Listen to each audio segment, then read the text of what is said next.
Muso tele kanubagaw an ka foli b'aw ye sanga ani waati bɛɛ lajɛlen na min ye an ka kɛnɛ man di o sugantili la ni o ye politiko ye Maliba politiko kɛnɛ kan bi an ka maa welelen o ye maa saba ye Bayisa Kone ale ye fanga ɲinitɔn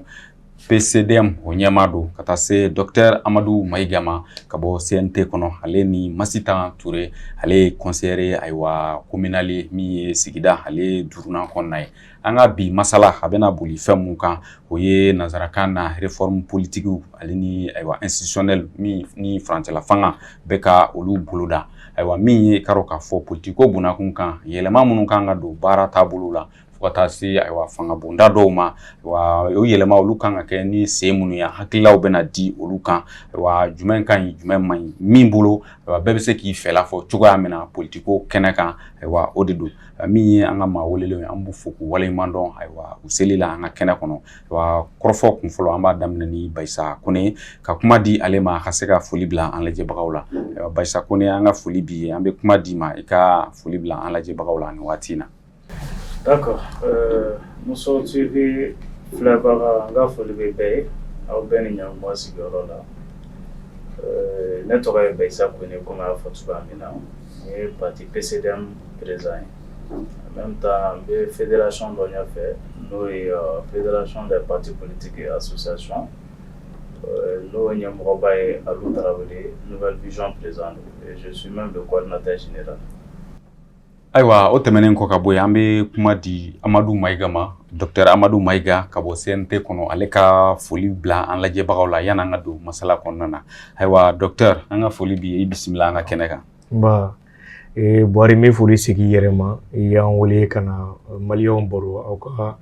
teleso sanfɛ a diyara n ye kosɛbɛ an bɛ foli lase i ma kura ye i ka équipe k'u bɛɛ lajɛlen fo aw ka teleso ɲɛmɔgɔsow bɛɛ lajɛlen ka foli se u bɛɛ lajɛlen ma maliyɛn cɛ a n'a muso Mali kɔnɔ ani Mali kɔ kan an b'u bɛɛ lajɛlen fo n ka co-débatteurs n b'u fana fo merci beaucoup. Ayiwa o diyara an ye ayiwa an bɛ kuma di madame Masitan Ture ma ale min ni ale ye conseiller communal ye wa min ye sigida duurunan o kɔnɔna na ayiwa an bɛ kuma d'a ma a ka foli bila an lajɛbagaw la nin waati in na. Ok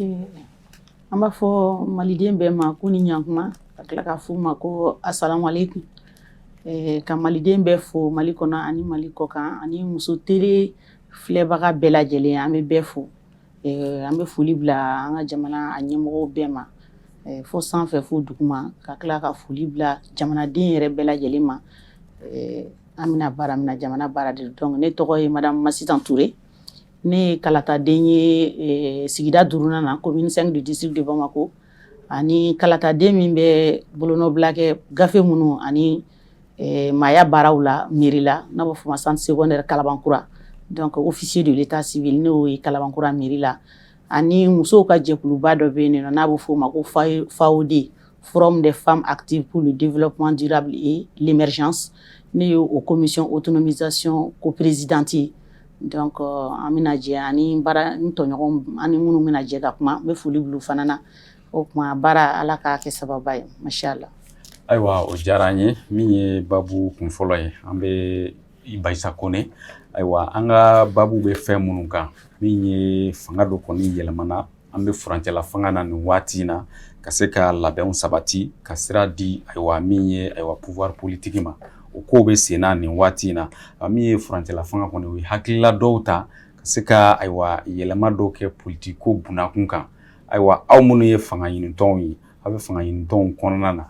e yɛrɛ bolo ni hakilila minnu talen filɛ ayiwa a taba ye ninnu ye wa ani hakilila jumɛnw de bɛ ayiwa ka u bila a tali la n'an ko réforme politique fɛn caman bɛ a kɔnɔna na ayiwa kɛrɛnkɛrɛnnen na e yɛrɛ ye mun faamu a kɔnɔ ni o bɛ aw kun kan. D'accord question diyara n ye n bɛ kuma daminɛ fɔlɔ CNT la CNT u bɛ baara min kan k'a kɛ n'an ma se ka fɛn far'u ka baara kan c'est-à-dire ka u dɛmɛ u ka baara la an kana kɛ mɔgɔ ye min bɛ se ka caman bɔ a la u décourage u ka baara la non seulement ne bɛ jigin a kura kɔnɔna na n'o ye Amion Guindo ka jɛkulu sigilen ye je suis même l'un des vice-présidents an ye kuma caman k'a kan a baara u ka baara tacogo ka ɲi an kɔni n'an ka dɛmɛ ye fɛn o fɛn ye an bɛ se k'o fara u ka baara kan k'a kɛ bon réforme politique in fana a baara kɛbagaw don parce que jamana bɛ wagati dɔ kɔnɔ bi n'an ma fara ɲɔgɔn kan k'a bɔ a kɔnɔna na a ma ɲi n'u y'u sigi k'a fɔ k'olu ka baara kɛta tɛ jɔn de bɛna kɛ olu de bɛ baara kɛ k'a bila tɔw fana ɲɛ ni ala ye élection kɛli nɔgɔya wagati min na ko président sigira donc baara bɛ continuer ten donc o ye ne hakilila ye. Ayiwa yani an ka don a kɔnɔko la an bɛna Mayiga fana fan fɛ e bɛ CNT la wa hakilila minnu talen bɛ nin wagati in na ni o ye ayiwa ka se ka yɛlɛma don politiko baaraw la an da bɛna s'a bɛɛ ma kelen kelen ani fanga bonda dɔw ka se ka olu dɔgɔya ayiwa i ka hakilila ye mun ye o la ayiwa furancɛla fanga maaw fɛ yalima a kɛbaaw don wa walima a kɛbaaw tɛ olu ye. D'accord, merci. D'abord, je vais Baïsa fo kosɛbɛ a ye tɔnum kɛ ka ɲɛsin ma ka ɲini malidenw fɛ an bɛ baara min na o ka encourager a la wa ne bolo o ye belebeleba ye an b'a fo ani a ka kulu bɛɛ lajɛlen maintenant i ye réforme politique institutionnelle min fɔ effectivement réforme suguya ka ca mais réforme ba mun bɛ yen nɔ n'an bɛɛ b'a la ka mun kɔnɔ o de ye mun bɛ jamana marabolo taga sira fɛ politique ko ta sira fɛ parce que n'i y'a mɛn jamana i b'a mara i bɛ na n'i ka document dɔ de n'o y'i ka fɛɛrɛ bolo ye ka na n'a ye k'a fɔ n bɛ fɛ ka jamana mara tan kalafili bɛ kɛ jamana kɔnɔdenw bɛ danaya ta ka da i kan maintenant o mécanisme opérationnel o bɛ labɛn cogo di parce que an y'a ye an ka kalataw la gɛlɛya caman bɛ sɔrɔ k'a fɔ kala minnu bɛ taa candidat u ka candidature la olu bɛ minnu bɛ taa compétition na je veux dire olu caman b'u plier résultat kɔfɛ k'a fɔ k'a kɛcogoya majɛ dɔw y'a jɛ o jamana in bɛ cogo min na a ka bon 1 241 238 km² de superficie c'est jamais facile à gérer donc politique mɔgɔw jabalaba o yɔrɔ jumɛn an ka faso jamana marabolo kɔnɔ o ye administration territoriale ye donc n'o ministre u bɛ sigi ka fɔ bala premier ministre yɛrɛ n'o ye fagabolo ɲɛmɔgɔ ye o da donna a la ka se k'u dɛmɛ u ka ɲɔgɔn ye baw kɛ u b'o fɛ u ka politique jamana marabolo élection ta fan fɛ u ka taa sira mun kan o baara fɔ o ye a fɔlɔ ye a filanan fana ye jumɛn ye premier ministre y'a jira k'a fɔ a ka déclaration de politique générale la k'a fɔ a bɛ fɛ constitution mun b'an bolo n'o ye février 92 ta ye k'an bɛna constitution kura fana labɛn o constitution kura in labɛnni fana o fana bɛ don an ka réforme politique institutionnelle kɔnɔna la i da sera structure dɔw ma minnu ka falen n tɛna se olu ma b'a to n'an donna sujet la en profondeur nka o dɔrɔn tɛ mɔgɔw bɛ ɲinɛ mun fana fɔ k'a fɔ réforme économique fana bɛ yen nɔ hali ni mɔgɔw da tɛ s'a ma anw ye économiste ye moi je suis docteur en économie mais on est en train de travailler sur ça an yɛrɛ ka commission na pour que o yɔrɔ fana la falenbaw ka se ka kɛ parce que n'i y'a mɛn i bɛ politique mara jamana marabolo taga sira kan c'est que musaka dɔw de b'u bolo i bɛ se ka mara ni mun ye donc an ka musakako ta fanfɛ fana il faut assainir un peu cet environnement pour que bɛɛ lajɛlen ka se ka i yɛrɛ sɔrɔ ka se ka i yɛrɛ ye pour que maliyɛndenw ka bien-être social an'u ka bien-être économique fana ka se ka yiriwa ka se ka développer cogoya min na donc vraiment nin siraw de don a baaraw daminɛna a bɛ sen na donc tagalen ɲɛfɛ n'an sera an bɛ se k'an da don a la a bɛ ka taga tagabolo min kan est ce que a ka ɲi a man ɲi bon o bɛɛ ye débat ye an bɛ se ka mun discuter.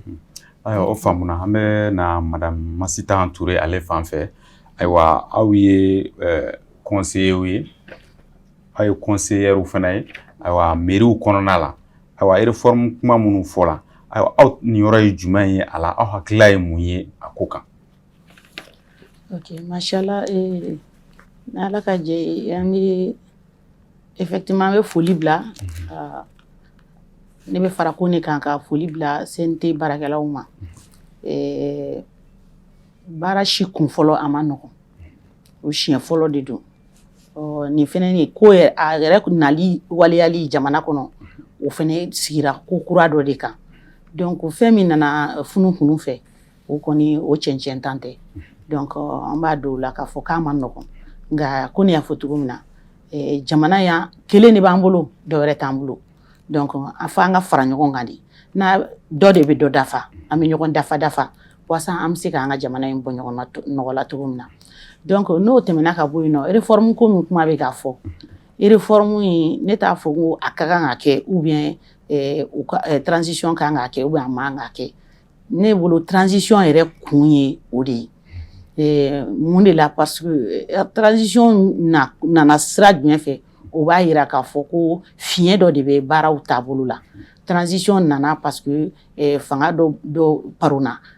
ni fanga paron dun o kungo bɛ kɛ ko mun na o de bɛ na ni o b'a sɔrɔ taabolo minnu filɛ nin ye n'o ye réforme ninnu i b'a sɔrɔ olu bɛ sigi ko minnu kan olu ko o waleya cogo de dafalen tɛ jamana kɔnɔ bɛɛ fɛ k'o de fɔ par exemple a bɛɛ problème bɛɛ bɛ na élection de kɔfɛ ka caya an ka jamana paron ko kungo bɛɛ bɛ na élection de kɔfɛ ka caya sinon jamana dɔ b'an fɛ an kɛrɛfɛ olu ma deli ka transition kɛ parce que fanga ma deli ka paron fanga marako problème ani fanga nacogo i nacogo fanga la kungo n'o ye élection ye a n'a maracogo a n'a musakako comme l'a dit docteur o bɛɛ faralen ɲɔgɔn kan olu de faut k'olu de lajɛ ka hakili ɲɛmajɔ la ka falen d'u la walasa u bi bɛrɛbɛn cogo min mankan ti bɔ jamana kɔnɔ cogo min na donc o kɔrɔ o de wajibiyalen don camancɛ fanga kɔni kan bari olu ti a ɲinini sira kan n'an b'a fɔ o ma ko fanga ɲini yɛrɛ yɛrɛ olu de ye a camana fɔra ko camancɛ yɛrɛ yɛrɛ de don camancɛ de bɛ se ka dilanni kɛ o la fan tɔw bɛɛ bɛ se k'u yɛrɛ sɔrɔ a kɔnɔ cogo min na donc réforme wagati ye nin ye a kɛbaga ye transition ye o tuma na an b'a ɲini a ka ɲɛ u bolo fana donc baara in taabolo o de inchallah ayiwa an da bɛna se yɔrɔ dɔ ma o ko ninnu bɛɛ lajɛlen kɔnɔ aw minnu ye fanga ɲinitɔnw ye a yirala k'a fɔ ko ayiwa musaka minnu bɛ bɔ ka di fanga ɲinitɔnw ma u ka se k'u yɛrɛ dɛmɛ n'a ye ko o b'a fɛ ka ɲɔngiri o tɛmɛnen kɔ maa minnu fana b'u kan bɔ jamana ɲɛmɔgɔya nɔfɛ ayiwa wari min tun bɛ sara ayiwa ko o ɲɔgɔnna 2 de bɛna sara ayiwa o bɛ aw bolo cogoya jumɛn na kɛrɛnkɛrɛnnena musaka min bɛ di fanga ɲinitɔnw ma an dun y'a ye fana Mali fanga ɲinitɔn a cayalen don bi kosɛbɛ a bɛ 200 ni kɔ la ayiwa aw ka hakilila ye jumɛn ye o la bon n'i ye mɔgɔ bila baara la i ko a ka baara kɛ a ka résultat dɔ de d'i ma comme n y'a fɔ kuma daminɛ na u ka baara taabolo ka d'an ye bon an minnu ye parti politique ye min ni a ka d'an ye an n'u ka sigi ka kuma hali o ye u k'o yɔrɔnin lajɛ parce que quota min bɛ di parti politique ma an b'a kɛ ka formation de kɛ an b'a kɛ ka bɛ taa politique ko baaraw de fɛ bon n'an y'a yɔrɔnin lajɛ ɲɔgɔn fɛ hali n'a ma di i b'a fɔ ka a di a bɛ di cogoya min na changement dɔ bɛ se ka don a la o bɛ se ka na n'o hakililaw ye tel que k'a fɔ bon n'aw bɛna formation kɛ o kɛ a ye na ni document dɔ ye min b'a jira aw bɛna formation kɛ donc an ni min ka kan o bɛ di o le kɛ wari espèce ka ta k'a di wagati kelen kɔnɔna na donc parti a bɛ se ka di parti politique dɔw ma n'u t'a don formation da fɛ mais n'a kɔni bɛ di aw y'aw yɛrɛ dɛmɛ aw k'a ka parti dɛmɛ moi je pense que a kan ka lajɛ ji ɲɛma jɔlen na a kana tigɛ donc o ye n ka hakilila ye bon filanan fana ye min ye deuxième question c'est quoi wari min bɛ bɔ walasa i ka se k'i kan bɔ jamanakuntigiya nɔfɛ 25 kun don k'a bɛna kɛ 50 ye. 50 ka ɲi o ni ne yɛrɛ b'o place la an bɛ taga hali 60 millions na. Mais wari tɛ mɔgɔ minnu kun u b'a kɛ ten ni hakilila ɲuman b'i la ni wari tɛ. Non il faut que maliyɛnw ka fɛn dɔ faamu k'a fɔ ko an bɛ jamana min na bi tellement que jamana in kɛra fɛn dɔ ye t'a si dɔn ye an tɛ se k'an da don a kuma bɛɛ la ni min ye dɔɔnin sɔrɔ i bɛ wuli k'a fɔ ko bon n bɛ kɛ candidat ye ni candidat législatif député a se b'i ye i bɛ taa kɛ candidat ye ce qui fait que mɔgɔ nasuguya bɛɛ nana politique kɔnɔna na donc hali ni dɔ bɛ se ka fara 50 in kan a ka kɛ pour que candidat a ka dɔgɔya quoi mais fɛɛrɛ wɛrɛ tɛ se ka sɔrɔ o la min ni wari caya tɛ kelen ye bon fɛɛrɛ min bɛ sɔrɔ a la transition bɛ yen o bɛ anw de ka baara la anw tɛ se k'u bila baara la ka tila k'a f'u ye ko bon a ye taa nin sira kan ni nin de ye u ka fɛɛrɛ y'u bolo moi je pense que an b'u dɛmɛ o sira de fɛ mais forme wɛrɛ u ka forme wɛrɛ lajɛ n'a bɛ ɲɛ forme wɛrɛ la n'u nana n'u y'o fɔ an ye bon an bɛ se ka baara kɛ an ka contribution fara kan cogoya min na an b'o fara kan ten. Ayiwa o faamuna an bɛ kuma di docteur Amadu Mayiga ma CNT kɔnɔ i bɛ se k'an hakili jigin i ka jɔyɔrɔ i bɛ bureau la. Ne bɛ bureau national la n ye premier secrétaire parlementaire ye en même temps n bɛ commission des finances fana la voilà. Awɔ komi wariko kuma yɛrɛ bɛ sen na ayiwa aw ka hakilila ye jumɛn ye o la a fɔra ko musaka min kan ka di parti politique ma i b'a dɔn fanga ɲini tɔn dɔw bɛ yen o dɔw kolo ka gɛlɛn kosɛbɛ yala farancɛla fanga bɛ se k'olu kɛɲɛ wariko in na wa ko ka o wariko jɔ ani musaka min kan ka bɔ walasa i bɛ se ka i kan bɔ jamanakuntigiya nɔfɛ. d'abord ni question est bara masi en masiente la folo parce que ni bara sugu avec politique mo ni ñonje ani gouvernement ni ñonje folo ka benkala nu ye benkala o document do glan na ga ke loi ou projet de loi la be ni projet de loi la be soro ka sena en masiente la on me soro ka fesse ka lage est-ce que a kain a main maintenant nous kera na me soro ka takana vote la plénière la maintenant ni vote kera na passera à partir de là avec loi après boli jamana kono de umbeka mais amasi inflo nga nere ga hakilna yume halini te politique ton politique kulula d'abord ambi démocratie sans bisa wala amse ga fo bidon yere la ni démocratie fanga de nana to ni Mali ni multipartisme fene nana ni jume ko bela jele mesega iga parti clé bisa ga ta kulula kulmun kadiye ka bo parti unique la donc on a famille chumi malé ore nana kesa ni mu wulila no kondana dondron bébé parti politique do créer bon parti politique iba créer et ga hakilna jume jamana be mara fere mun ka ko fere bolo ano sirabo ka nyini ka fobo dona na talo ne rebe fika nkambo faso mara no fe malen do ka dana ta ka danka ne be fika jamana mara ni sirade na parti kimefla anitan aniko yoro ka gelen ka fo ko mo be ga siga je ka fo ko be siga fanga mara nyoko fe o kile election na adopte ta election na ni ay parti meta mouvement ani doni ka soro kimefla aniko de ça veut dire que parti chama anyeshite nga ni parti mo structuré no fondo be bo ka duma no musaka do ku ga mo former bo ay mu jate ne ma fere soro an ni mo tiko we musaka ndo ko mi takadima an ni kelendo abusika fendo nyi ne ko ni parti sigi senga ni sira ga sigi senga ga bandro ka papier soro do ka papier soro idi parti bo tiga sanga nyoma nga ibisi ki diburi ga fendo soro donc abina fo forme de banditisme do be do akonna la parti ou ka haketu bon ni obi muna il faut savoir contrôler en que dafa jugu do ya ke benino ko election ay we partout que me savani ko ya c'est faut qu'on a c'est savani ko nama malila ko gelen parce que am démocratie la antena dankari mo ko shiga hakela mais qu'est-ce qu'il faut faire il faut inviter encore les responsables de partis politiques ou ka lage alsa ni warni sira de do dobulu ou ka bo konna la o ga nyini faso jamay wa fo me parti do e chugumna u bina ka ese redi ku ka feraw ira malew na ni dana darawka o siga jamana mara chugamna donc ibo ke chugodi ni musaka guta fanfla do anya sa laba ngono malo nga wuliga jonu ga kuma chara ka fo financement be di partuma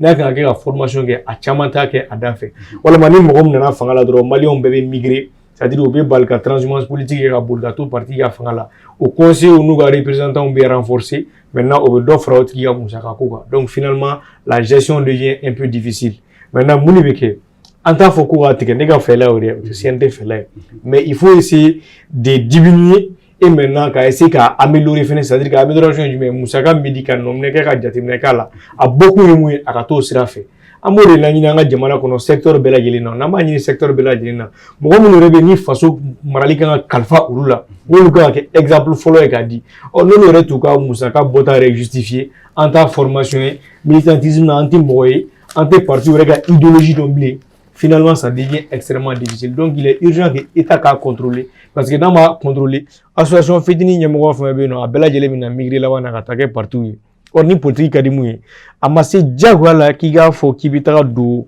yerega tiga parti créé ibsega do parti de la iga hakilna mu ni munu menyo so hakilna kelina kasi iga baraka nous lui il y a des libéraux il y a des partis libéraux chez nous il y a des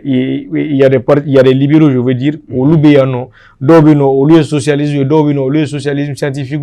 dobino au lieu social démocrate donc abela jelingata mais faut parti ou kungilna ka don folo donc il faut même que parti nyemo do rebino wa sigi ku recycler ka au lieu réformer kuray mais abeta to godi madame ne musaka ko de tan fa ni musaka ko de bi ara madum blaka do ala donc il faut contrôler maintenant nous contrôler aka chala fe chama wala meni bela jele démocratie barala itse mo balina mais il faut aider les gens à changer il faut essayer d'améliorer un peu l'existant donc au bara de bisina amase en ancienneté kono folo maintenant sera dumna nanga ngamu fola donc vraiment akinla tay mu ambo fola mais tanga amasa o mount siga wuli ka gringa fo kamitaka afokameta andado akola parce que c'est compte tenu de la séparation de pouvoir on sait andado exécutif ka barala na monsieur ku contrôler ku orienter ku deme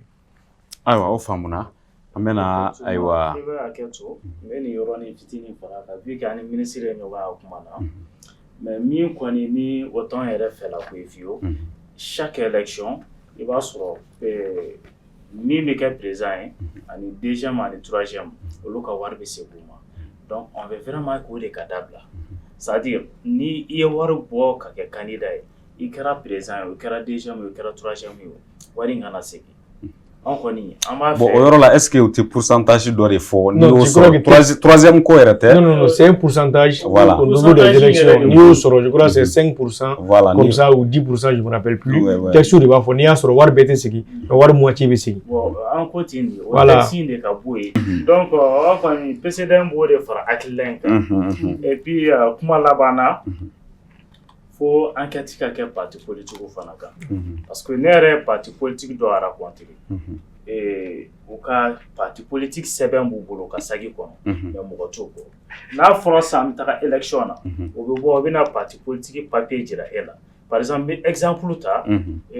force tun bɛ IBK la wagati min na o bɛ na IBK nɔfɛ bon n ka parti politique sɛbɛn filɛ nin ye jama bɛ bolo jama b'u bolo IBK bɛ wari dɔ d'u ma u b'a fɔ bon mɔgɔ kelen o mɔgɔ kelen n bɛ se ka 1000 d'u ma donc 1000 bɛ fara ɲɔgɔn kan Segu Sikaso Bamako 6 communes Kaye ninnu b'a la u b'a wari bɛɛ fara u b'a wari bɛɛ fara ɲɔgɔn kan u b'a bila sira kɔnɔ parce que jama bɛ sagi de siège kɔnɔ t'u bolo u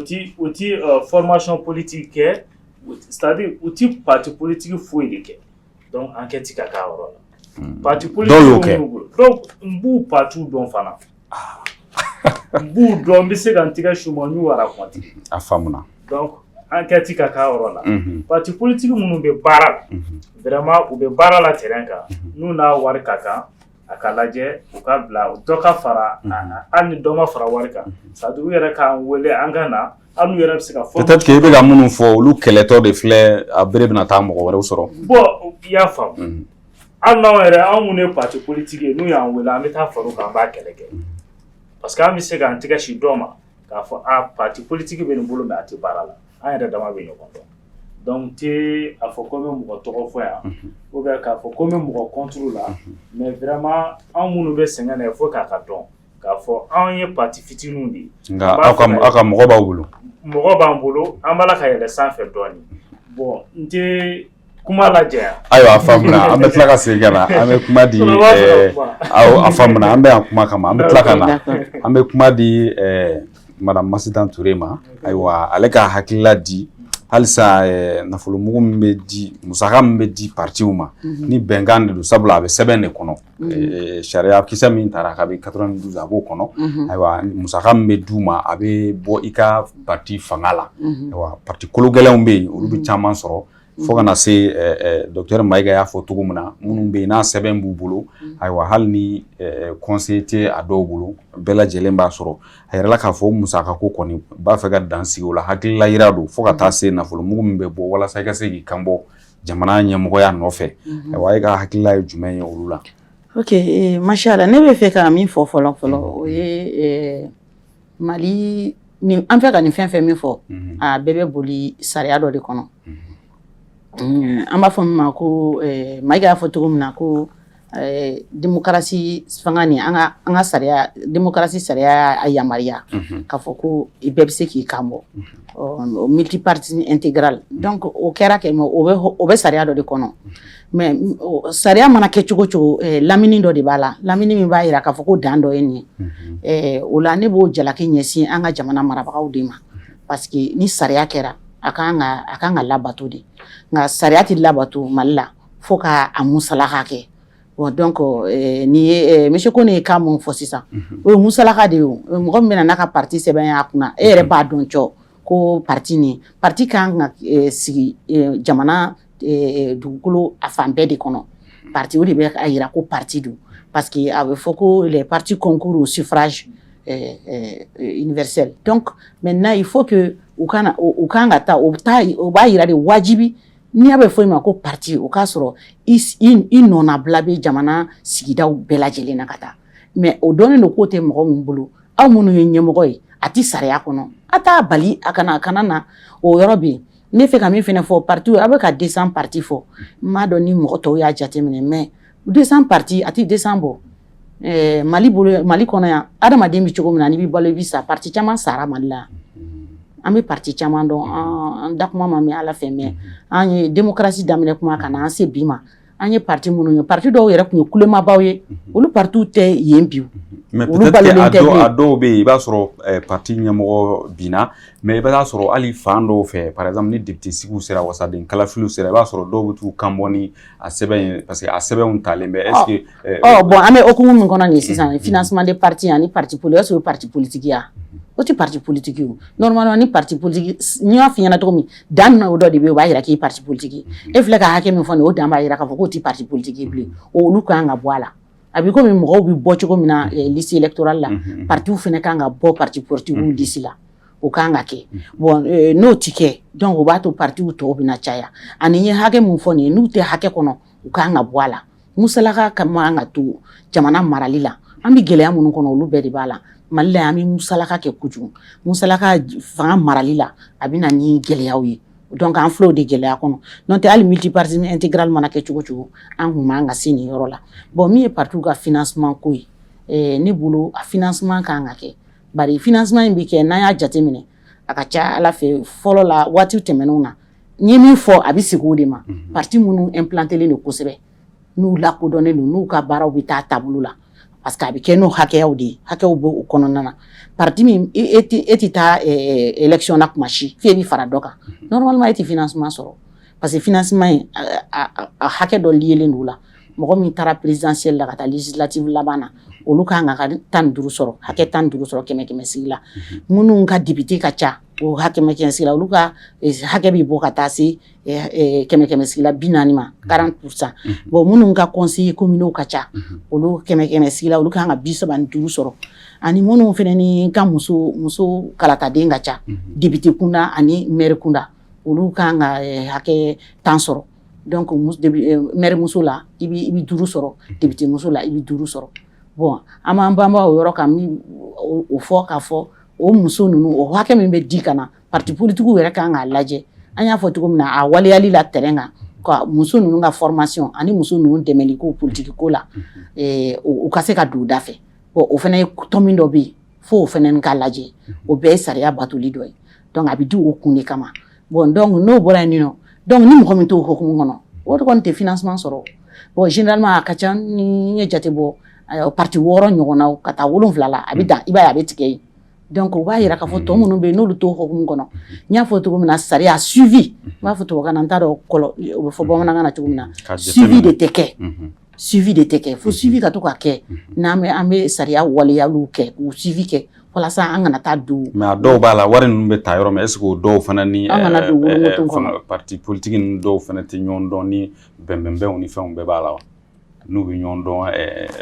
a wariw ta sira pourcentage ko ni ko caman t'a la wa bon n ye min fɔ nin ye sariya de ye nin ye sariya taabolo de ye donc ni nin kɔni ma bɔ cogo fosi tɛ sariya kɔnɔ n'a a taara sariya sira fɛ min bɛ wari in sɔrɔ a tɛ tɛmɛ parti 10 kan a tɛ tɛmɛ o kan donc o b'a yira k'o de ye parti hakɛ ye an bɛ t'o kɔnɔ mais an tɛ sɔn ka don o kɔnɔ bari partiw b'a lajɛ ne bɛ fanga la ni n ye nin parti nin dɔɔni o de ka jama dɔɔni minnu bɛna fara ne kun o kama ne b'o reconnu bon donc o ɲɔgɔn ninnu bɛ na n'a ye o y'o problème ye bon min ye formation ye ko ne y'a fɔ cogo min na a kan ka kɛ ka parti i ka parti denw i kan ka kɛ k'olu de former jamana taabolo ɲuman jamana ka ɲɛta bɛ kɛ taabolo minnu kan i kan ka jamanaden ɲuman ye cogo di olu formation i ka leadership politique comme u b'a fɔ cogo min na olu formation ni citoyenneté olu de kan ka kɛ parti denw kun parce que partiw de ka parti denw de bɛ parti labalo ka taa jamana marali fan fɛ parce que adamaden de bɛ jamana labalo ni mara cogoya dɔɔni ani jamanaden ɲumanya ka k'o ye démocratie yɛrɛ dabɔra o de kama mais n'o tɛ taa o la o fana ka jateminɛ parti minnu ta tɛ taa o la n y'a fɔ cogo min suivi kelen de don n'o parti min ta tɛ taa o la o parti ka bɔ o la donc n bɛ fɛ k'o yɔrɔ fɔ n'o yɔrɔ bɔra yen nɔ min ye président candidat ka wariko in bon monsieur Maïga docteur ko a ma se olu ma fɔlɔ effectivement a foyi tɛ se ka hali n'i ye fɛn fɔ a la i bɛ se k'i hakilila fɔ nka n'a sera olu ma o de b'a yira k'a fɔ jumɛn ni jumɛn kan ka waleya hali parce que hali n'a sera olu ma a bɛɛ dɔ bɛ fɔ a la hali bi sɔnni a ka ta bakuruba la donc o yɔrɔ la kɔni ne kɔni bolo wariko in tɛ ne fɛlaba ye mun de la ne b'o fɔ wariko min nana élection na élection fɔlɔ min kɛra Mali kɔnɔ ni mankan ma bɔ a la ni bɛɛ wasara k'a fɔ k'a kɛra ka ɲɛ o kɛra Alpha ka élection ye o kɛra Alpha ka élection ye 92 ta depuis o tɛmɛna élection si ma kɛ ko wasa kɛra la o pourtant o la wariko ba in kun tɛ yen a dun sera ka kɛ ka ɲɛ bɛɛ dun sɔnna a ma k'a kɛra ka ɲɛ donc o la wariko ti élection ko ye au contraire wariko de nana élection ko nɔɔni anw fɛ yen ne bi kangarida min kɛ o yɔrɔ fɛnɛ na diɲɛ kelen don bɛɛ daba kelen ye bi wari bi mɔgɔ minnu bolo a ka ca Ala fɛ olu ti wari tigi wari yɛrɛ nafolo n b'a fɔ cogo min na a walankatalen bɛ minnu bolo o sira caman ɲuman ye dɛ donc n'an y'a ta nafoloko ma ne sirannen don o ye ne ka kɛrɛnti sirannen don k'a fɔ olu kana n'u sen don an ka politiki la ka na u ka nafolo nɔgɔlen don a la ka na o la ka na an ka jamana an bɛ siran mun ɲɛ Ala k'an kisi a ma o y'o yɔrɔ ye donc ne tun bɛ fɛ ka min fɔ la ka bɔ kuma na o ye de jate ka bɔ n ye parti fɔ cogo min na parti implantélen don ka ɲɛ parti implantélen don parti ka structure n'a dɔnna ko implantélen don jamana fan bɛɛ olu structure ka représentativité olu signature ka ɲini cogoya dɔ la n t'a dɔn bon comme fɛn y'a fɔ cogo min na hakilila de don ka na n'olu ye k'a dɔn karisa tiɲɛ yɛrɛ la a sigilen don jamana kɔnɔ ka ɲɛ a ba sigilen don mɔgɔ ma falen don a yɛrɛ hadama ye min ye a n'a ka parti bi bolila sira min kan jamana mara a bi kun u la a disi b'u kun a hakilila b'u kun u sigilen don jamana yɔrɔ minnu hakilila bɛ se ka taa ka ɲɛ u bɛ se ka baara kɛ o kumana u ka ɲini u hakilila kunda ne kɔni ka laɲini ye ka tɛmɛ wari kan kosɛbɛ kosɛbɛ donc ne tun bɛ fɛ k'o de fɔ. Ayiwa o faamuna an bɛ don fanga bonda minnu ni yɛlɛma kan ka k'o la ani kalafili yɛrɛ nin bɛɛ ye ayiwa hakililaw ye furancɛla fanga bɛ ka na ni minnu ye walasa sira jɛlenw bɛ sɔrɔ cogo min na yɛrɛla k'a fɔ fana min ye seni u b'a fɛ ka kalafili koɲɛw to o bolo ayiwa sabula an ye fɔlɔ administration territoriale n'o ye minisiriso ye ɲɛsinnen bɛ mara koɲɛw ma olu kun sen bɛ kalafili la kosɛbɛ a camancɛ la olu b'u ka jaabi bɔ kɔfɛ cour constitutionnelle fana o kumakan laban kun bɛ olu de bolo ayiwa hakilila minnu bɛ ka taa nin wagati ninnu na a yira k'a fɔ yɛlɛmaw bɛna don o la ayiwa a hakilila ye jumɛn ye o la cour constitutionnelle ale kɔni ta tɛna kɛ k'a fɔ ko a bɛ kumakan laban di bilen maaw ka sigi k'a kɔnɔ n'ale ye min fɔ dɔrɔn k'a bɛ bila yen o b'a fɛ ka kɛ de ayiwa ni gɛlɛyaw bɔra yɔrɔ minnu na se bɛ kɛ olu ma olu bɛ kɛ komi diɲɛlatigɛba jatew ayiwa ni gɛlɛya bɛ fan minnu fɛ min ye a mara cɛman bɔ minisirisow kɔni olu fana bɛna ka ayiwa jɔyɔrɔ min tun b'u bolo fɔlɔ o bɛna jɛngɛ dɔɔni wa jɛkulu kɛrɛnkɛrɛnnen kɔni bɛ sigi ka se ka kalafili koɲa ka bɛɛ lajɛlen kɛ. Bon m'a f'i ye n ko transition ka baara taabolo ka ɲi ne ni mɔgɔ caman hakilila tɛ kelen parce que tiɲɛ bɛ yɔrɔ min na n bɛ n da don o yɔrɔ de la hakilila jigila CNT ka baara daminɛna u ko ko ni candidat min passera élection na donc u t'a fɛ c'est-à-dire mɔgɔ min bɛ o i bɛ parti wɛrɛ la ka bɔ parti wɛrɛ la k'i bɛna don parti kana fara parti wɛrɛ kan donc u y'o baaraw daminɛni min kɛ tile filanin na an ɲɛ b'a la mɔgɔ caman b'a la ka boli ka bɔ parti la u b'a la ka démissionner ka bɔ parti wɛrɛw la kana fara parti baw kan dɔ wɛrɛ tɛ u jatigɛ mɛ o bagabagara u jatigɛra donc a bɛna fɔ ko parti misɛnninw sen t'a la quoi ou bien voilà kuma lasurunya na quoi donc u ka nin baara in baara man ɲi ka tɛmɛ a kan mais min ka di n ye an hakilila la komi a fɔra ko ka organe kelen de bila sen kan o bolo ka ye élection baara la donc nɔgɔ bɛ bɔ a la minnu ye bamakɔrɔlenw n'u bɛ élection siɲɛ cogoya dɔn vous m'excusez donc olu ka ko bɛ to kɛrɛfɛ mais u b'a la ka taa cogoya min na ne bɛ dɔ de fara ani fanga bonda dɔw bɛ yen ni o ye haute cour de justice o kɔni b'a fɛ ka o bonda datugu ka taa se au conseil des collectivités ninnu ma ayiwa an bɛ kuma di Mayiga ma ale fana ka se ka hakilila fɔ babu bɔra yɔrɔ min fɔra sisan administration territoriale olu tun bɛ ayiwa baara mun kɛ kalafiliko kɔnɔna na ka taa se cour constitutionnelle ma olu jɔyɔrɔw ka falen baara kɔnɔna na ka bɛɛ lajɛlen to jɛkulu kelen bolo min bɛ kalafili koɲɛw ɲɛnabɔ ani fanga bonda dɔw fana datuguli. D'accord, madame ni senior, yi senior mfo kana ni organe unique de gestion de créer. Mais administration de élection organisée, mangana na seni nana comme organe unique de gestion, il va faut bega la ni bitugamna. O problème willa o fane no fait tuni, si ça ko go bola ka bo seni boy, ka administration boy ka tagana encore vers l'organe unique de gestion. Moi je pense que organe unique de gestion on est fait là ni politique mo benamu ni mo sirama amuri la bara. Organe unique de gestion administration senior honnêtement ne bolo abe aramaden kodi il faut que mo nyinama ngasro ibi dana dam ko mu misra la ni ka don ka fo réellement jamana bara kan akeni jugari election kan aketa o kili shara kiso fune gata munu batu jatimne be sike election na chuamna mena ni jatimne kra ni munu na marake u kan sanctionner ni yorom u ga sanctionner parce que ni be jume kera le tika boli ali organe unique de gestion qui ni bara ma de on blay. Mais nous avons dit qu'est-ce que tu veux dire encore? Les mêmes causes produisent les mêmes effets. Là,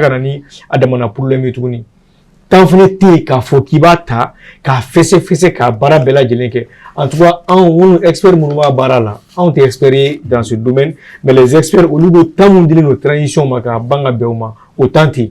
On a autant de existant moubé. C'est ce qu'il faut améliorer. Quand c'est la élection à nous, maintenant président Kouramena, il a 5 ans pour qu'il gagne au baraque. Donc allez c'est qu'à il fera un coup baraque et une transition assez bima. Moi qu'on fera gasro allez c'est un thème qui kogas qui a foqué transition et qu'à tourner l'avant président Moutara Koga fera tourner l'avant transition. Il y a ça, mais c'est qu'à baradjouler ré que c'est une transition parce que 2012 ta amboulani et kofe moko rythme ananga politique moko rythme atala kana segnani dingakele kono. Donc pour ganga boko na nga temps reta bela jelenga na nga je ka ambolo li nyoko maka je ka jamana sebe fura ofen fe bi amse ka fen fe la clé nga bela jelen la clé nga dogo côté olu fele olu bulu aka ke ratilia o jama fa batra o srafe u do wila ga sefo et communauté internationalement o lu ere ko go ceda go no ko ga ben ka ke ga benima donc akera ga be ma bara ga kanu mena conséquence mbula il faut vous faire ga soma ka fo exister mais aka améliorer. Mais Koura Kereli, ça peut entraîner encore plus de temps que prévu. Parce qu'il faut que les barreaux soient coordonnés quand on fait. Ou les barreaux soient union follow. Mais Alsa Mimou faut ne laisser un déconno ou ma sauma. Nous partons Benamouna quand sauma, Ambouri la Kori fessé, qu'à essayer qu'à barraque nous. Maintenant, en ce qui concerne d'autres institutions, même si à la haute cour de justice, normalement, on est assemblée normale, là, on est quand on attaque à remembrer comme Roblin. Mais on compte Roblin parce que c'est une institution. Mun be tari ka fo ka be jamana marabaga président ani ministre nomine no cheni ko we ne jamfa ko ge kanyesi jamana ma ba nya e débat bi abara fu masika ke ka bo asira fe ministre kele mo no tunga nomina la o ni assemblée sigira majorité mo wombolo oluga député o taray oluga député mo no wu senda ko ga parce que o tun wéré do donc a ko nyakamina bo ma songa mo blagata mais on s'est dit que il y a charia qui s'était en fait boulot ou bien charia te juge fait boulot quand faut couper datou jamais parce que c'est la constitution qui autorise cela constitution de 92 à Maglon avec barala quoi donc avec tout maintenant les constitutions quoi bien adopté moi là on est pas fort bon ni institution mais en bas boui ni institution en bout franchement ou ka bara ou ka se ou sura nyona kasi ou ka bara o ke ka be nyoma ni malé on beno ka moi je pense que na sera moi en vrai ban hakinata diaka abasoro ka ta vote là kasi ga alage akanga bulisiram ka ko nga fela ro la mais ka bo o ro la ali o era doronteo anga shara kisoro bino no banga musa o ta fanfo no la loi 028 ni moi pe u jate bien abela jere la loi organique de do non en fait après que alage go shara kisi ta élément pour que ga bo loi ordinaire la ka ke loi organique mais atika barake no foga sur la folo ani anga constitution fare ka se ga élément do konala donc c'est vraiment baramiseni badimbi munu kanga ke mais ni ba ke il faut giga tanta ka ke même misale gele di ma transition na bi otanga sujet mega parenthèse dans les ma datuku chama be kuma ka foko jamana na folo be chien mo gotega mine mais malo mega mo to fo bakuru bala c'était pas des signataires olu kun tɔgɔ tɛ papier la gafe la k'a fɔ k'a bɛ signer o a dɔw fana la minnu tɔgɔ bɛ gafe la i b'a sɔrɔ sariyaw bɛ yen nɔ minnu b'u dɛmɛ ou bien sariyaw b'u contourner ou bien sariyaw b'a fɔ musakako la o ka hakɛ nin o ka hakɛ nin o bɛɛ bɛ se ka falen an ka constitution de kɔnɔ donc f'an ka taa ne ta n ka jateminɛ kɛ k'a dɔn an bɛ nin baara kɛ cogo di an bɛ se k'an priorité fo san 100 kɔfɛ k'an ka constitution ka bɛn o ma parce que diɲɛ bɛ évoluer de constitution n'i b'a kɛ tu prends en compte beaucoup de facteurs ka dɔn k'a fɔ diɲɛ bɛ évoluer e bɛ yan bi nka e tɛ yan i denw i mɔdenw a n'olu kɔfɛtaw i bɛ constitution baara kɛ ka labɛn ni o de ye bon an ka jamana bɛ lahala min na ani an yɛrɛ ka hakilinaw bɛ cogo min na bi maliyɛn yɛrɛ danbe n'a ka hɔrɔnya bɛ cogo di bi je crois que ça laisse à désirer mais a ka ca Ala fɛ n'an hakilinaw ye kelen i b'a fɔ ko ne ka kuma daminɛ hakili an bɛ se ka ɲɔgɔn sɔrɔ ka se k'an ka jamana in bɔ dingɛ kɔnɔ quoi. Ok, o faamuna an bɛna an ba fan fɛ madame Masitan Ture ale ka se k'a ka hakililaw di o kan. Ne ko k'an ka dɔ fɔ o structure unique ko kuma kan ne bolo hakilila k'an ka s'a ma n y'a fɔ cogo min na fɔlɔ kuma daminɛ na n'i y'a ye bi an bɛ transition na kalata a bolodaliw a n'a waleyali a n'a kɔfɛ kɔlɔlɔw o de y'an se transition ma n y'a fɔ cogo min na crise bɛɛ bɛna élection ko de kɔnɔ donc n y'a fɔ cogo min na ni o bɛna o kɔnɔ fo ka kalata bɛ ta baarada minnu fɛ a yira ko fiɲɛ bɛ yen kalata yɛrɛ kɛcogo fiɲɛ dɔ sɔrɔla yen misali la ni administration territoriale ye sen bɛ kalata la par exemple président ka kalata n'o sen b'o la sisan n'o taar'o la o y'a sɔrɔ o ministre n'o sen donna kalata ko la o bɛ i kɛlen ye a b'a fɔ tubabukan na ko juge parti o kɔlɔlɔw o kunkankow bɛ yen bon an dun b'a dɔn démocratie ye politique fanga de ye politique mɔgɔ dɔ bɛ sɔn e bɛ komiya baara kɔnɔ n'a bɛ fɔ o ma administration e b'o kɔnɔ ne e sen bɛ e bɛ i sinsin o kan k'o kɛ ka dɔ dɛmɛ kalataden dɔ dɛmɛ yɔrɔ kɔni o de la a bɛ fɔ ko ka administration territoriale a nɔ man ka yala o ye yɔrɔ n'a fɔ e bɛ ka ballon ta e bɛ ka file fiyɛ e bɛ ka file fiyɛ yɔrɔ o kɔni o ka gɛlɛn bon min nana ni seni de la k'a kɛ a kelen administration territoriale de la k'a kɛ o kelen o kɛra 92 93 na ale kelen de y'o kɛ bon o la an nana n ye mun fɔ sisan o kɔlɔlɔ yer'o kɔnɔ donc ensuite seni fana de la k'a kelen fana ye dɔ kɛ o fana kɔnɔna na tuguni fiɲɛw de la ka nana ye o la fiɲɛw nana ye o la ka fɔ ko dɔ favoriser ni dɔ ye donc o kɔnɔna na min ye SENAM ye comité d'égal accès aux médias d'État 2018 élection fana na tuguni a yira ko o ye IBK favoriser kosɛbɛ ka tɛmɛ candidat tɔw kan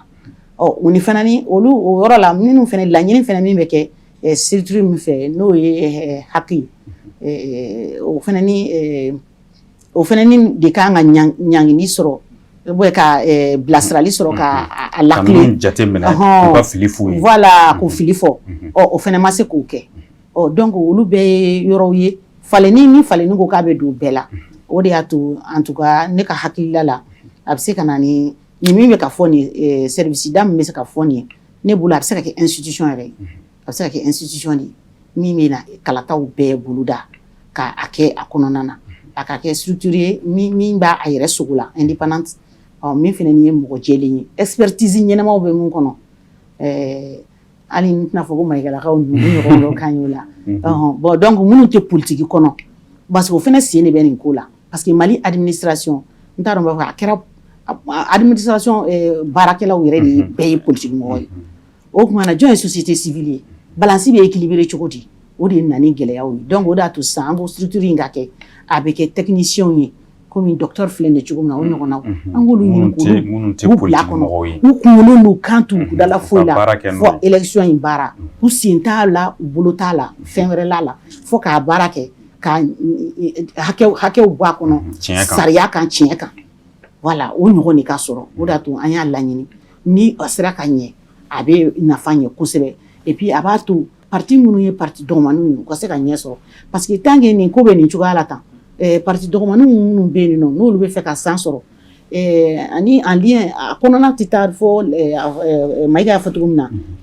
jamana kala fɛn sunba sariya sunba o falenni yɔrɔ dɔw kɔnɔna na donc n'o kɛra sira dɔw bɛ yen nɔ na a kɔnɔna na n'o ye kalata modèle dɔw ye n'o o ɲɔgɔn dɔw ye Afrique du Sud par exemple sisan parti kunturu ma a bɛ sigi par exemple commune 5 dɔrɔn na a bɛ baara kɛ a tɛ kɛ yɔrɔ wɛrɛ a b'a fɔ ale kɔni bɛ baara k'o dɔrɔn kɔnɔ a bɛ kalata k'o kɔnɔ donc n'o kalata tagalen ɲɛfɛ a fana bɛ évoluer komi n y'a fɔ cogo min a bɛ sɔrɔ ka lili bɔ ka taa a bɛ se yɔrɔ dɔ la a fana bɛna présidentielle la olu ɲɔgɔn yɛlɛmaw mana don ni structure la ka olu yɛlɛma fɛnɛ don sariya sunba la ka na kalata fan fɛ code électoral ninnu kɔnɔ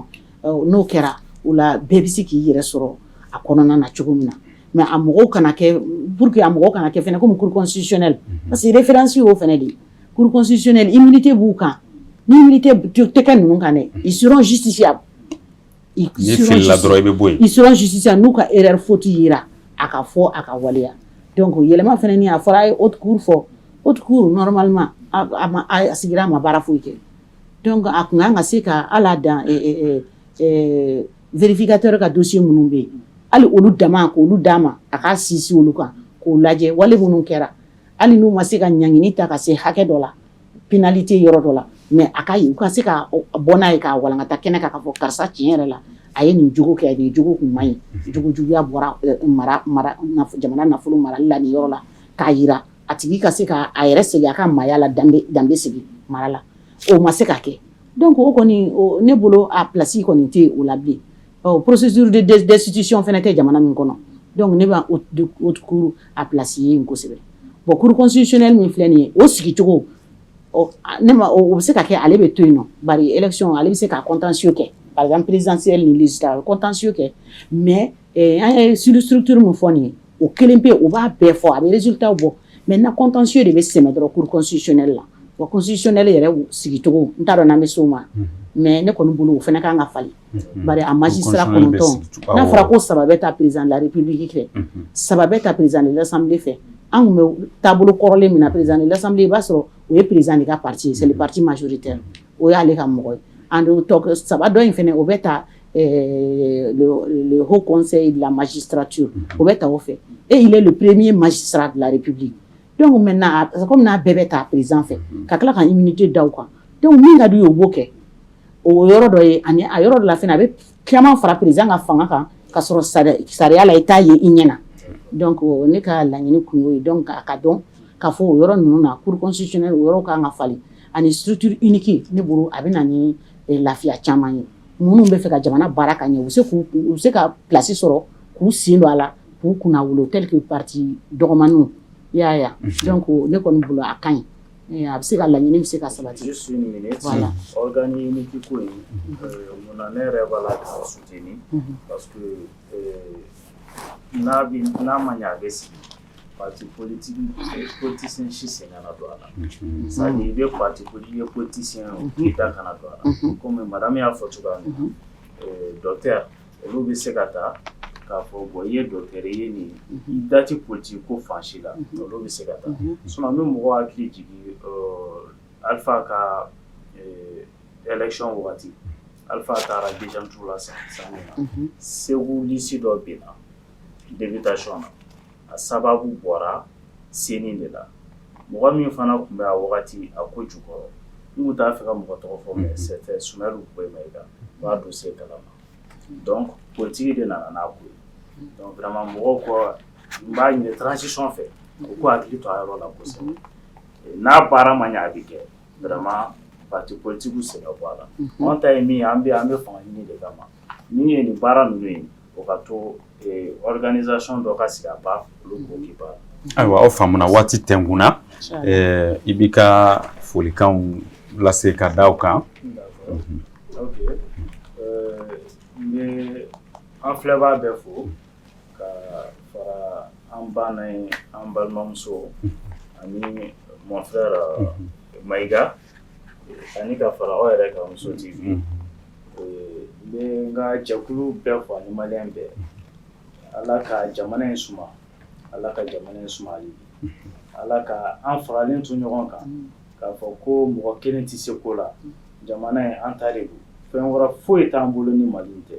donc an ka hakili to Mali la an ka hakili to an yɛrɛ la an ka hakili to jamana in na. Ayiwa aw faamuna n bɛ kuma di Maïga ma a ka folikan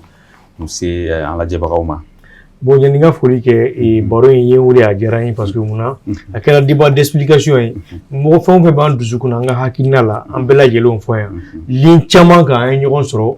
peut-être yɔrɔ dɔw la hakilinaw ma kɛ kelen ye parce que ça veut dire que réellement ni ye nin instrument ta k'a lajɛ an bɛ se ka sigi ka kuma halisa ka se ka hakilinaw kɛ kelen ye ka se ka dugu da kelen fɛ ka bɔ da kelen fɛ o ta bali ko idéologiquement bɛɛ bɛ yɔrɔ min na i ka position min na parti kan bɛɛ lajɛlen bɛ to parti politique bɛ ɲɔgɔn bonya u ka idéologie kɔnɔna la technicien bɛ ɲɔgɔn bonya u ka baara tagabolo kɔnɔna la donc o ye basigiba ye donc vraiment n bɛ n ka co-débatteurs bɛɛ fo Bayisa ani Madame Touré, ça a été un très bon débat constructif. Maintenant, quand Malien denw bɛɛ lajɛlen fo, CNT kɔnɔ mɔgɔ cɛ a n'a muso ka bɛɛ lajɛlen fo k'a fɔ u yɛrɛ ni baro in mɛn k'a ye k'a fɔ on nous invite encore à aller au travail et à doubler d'efforts. N'Ala sɔnna fana an bɛ baara kɛ Maliens ye, an bɛ baara kɛ u ka sariya kisɛw, an ka sariya kisɛw bɛ se ka lakile cogoya min na ka nɔgɔ b'u la k'u sɛnsɛn ka ɲɛ pour que élection nata Malien denw mana bɛn ka choix ta ka bɛn président mun kan u ka se k'o sɔrɔ un président élu démocratiquement ka sɔrɔ nɔgɔ t'a kɔ foyi t'a kɔ. Donc vraiment o ye n ka kuma laban ye Ala ka Mali kisi Ala ka Mali bɛn. Ayiwa o faamuna an bɛ kuma di Madame Masitan Touré ma ale ka foliw lase an lajɛ. Ala ka jɛ ne bɛ laseli kɛ ka ɲɛsin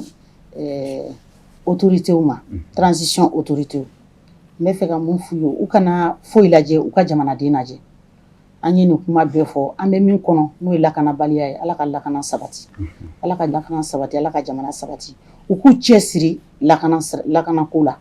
o jamanaden mago b'u la mun na o ye lakanako ye ni lakanako in de bɔra an bɛ élection ko kuma in bɛɛ la u bɛ sɔrɔ lakana de kɔnɔ basigi kɔnɔ donc n'o sɔrɔla fana élection ko in fana n'o nana sɔrɔ u k'u jija élection in a ka sɔrɔ mɔgɔ caman sen donna la an ni kumaw kɔnɔ mana n'a ye u ka élection kalata bolodacogo lajɛ bolodacogo min ni kan b'a ma misali surumana o ye par exemple députés sigili la n'a y'a sɔrɔ 7 bɛ yɔrɔ minnu na